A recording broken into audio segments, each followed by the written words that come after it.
Hello, Internet. There's a common misconception that mental illness makes your art better, and that struggling is what is necessary for art to be good. And I think that's really stupid. I think that sometimes that might be true, but most people that deal with mental illness, they're not very productive when they're not doing well. And as someone who's dealt with mental illness my whole life, I've, been in and out of therapy forever. I've never been the most productive and creative when I'm at my lowest point. When I'm at my lowest points, I can't really do anything. I can barely bring myself to even do the bare minimum to get through my day and survive. So I can tell you with 100% certainty that mental illness is not a requirement for making good art.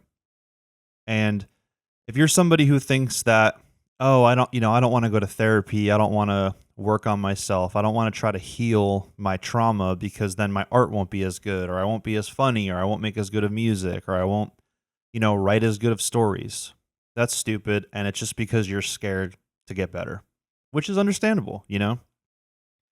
Confronting your innermost trauma and all of your innermost problems is very difficult to do. And that's why most people don't do it. Most people just go throughout their lives just spewing their bullshit onto other people and expecting them to deal with it and accept them for who they are. And a lot of people think that there's no possibility for change. I mean, I even thought that for a while. I never thought that I would be at the place I'm at now. I thought I was doomed to suffer for my entire life. And I just don't think that that's true. And I think if you believe that, you're coping and you're just trying to find a reason to stay the way you are and not change because it takes a lot of effort.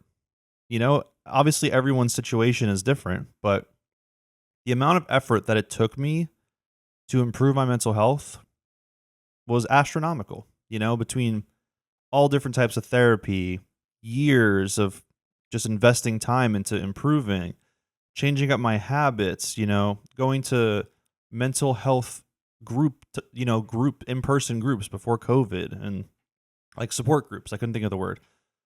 Talking to my family, talking to lots of different people, like researching things that could help me just, outside of therapy and the medical world. Like I understand again, everybody's situation is different. Like everyone's solution is not the same. But just because your solution isn't the same as mine doesn't mean that you don't have a solution. And just because you think you don't have a solution, that doesn't give you an excuse to just be a shitty person.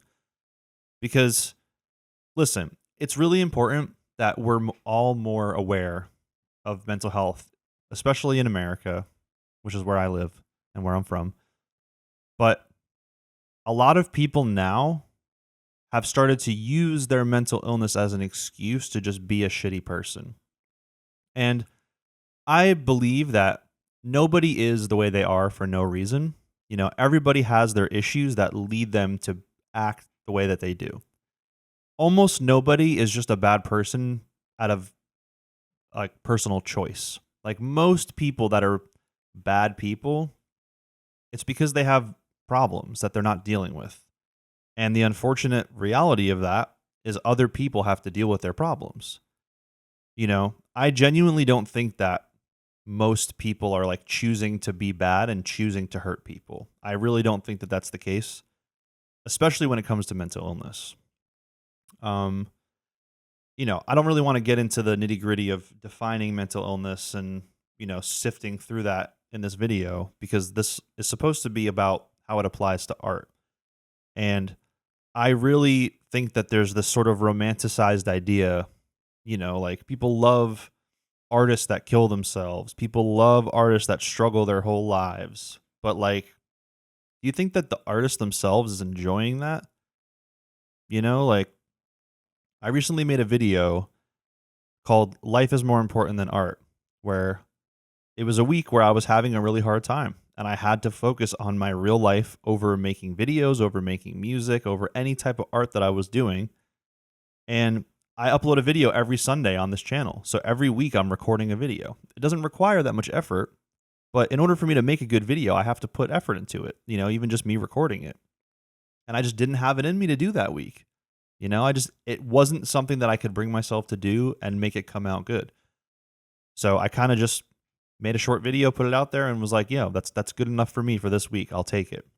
Um, if you are struggling, and now, okay, this is another thing that I always say when people ask me. A lot of people talk to me about therapy and mental health stuff because, I'm talking about in my personal life, because I started working on myself very early on in my life because it was very obvious that I had a lot of problems. Whereas some people, they either, again, are too scared or it's not as obvious. So I always say, if you're able to get through your day pretty much fine, maybe you have moments where you have a hard time, but in general, you can like do the bare minimum. You can, you know, complete what is required of you, as far as your job or as far as like stuff around the house, eating, taking care of yourself. If you're able to do all those things with relatively no resistance, you're probably okay. But if you're having a hard time just doing the bare minimum, it might be a good idea to get some help, I'm not currently in therapy right now because I was in it for so long that I got kind of burnt out from it. And I think for the most part, I'm doing okay. But there's a really good chance that I will go back to therapy. I would almost say 100% chance, because you never know what's going to happen in life. And I'll tell you one thing, I'm never going to prioritize art over my own mental health and my own life. And I think part of the reason I think this way is because I've been making art and music my entire life without really any external reason to do it.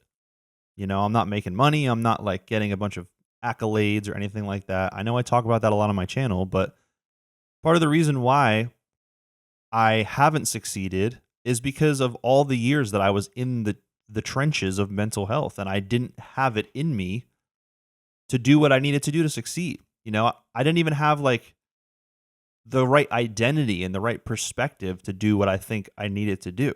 That's how like far off I ended up being. And that's totally fine because your real life is more important than your art.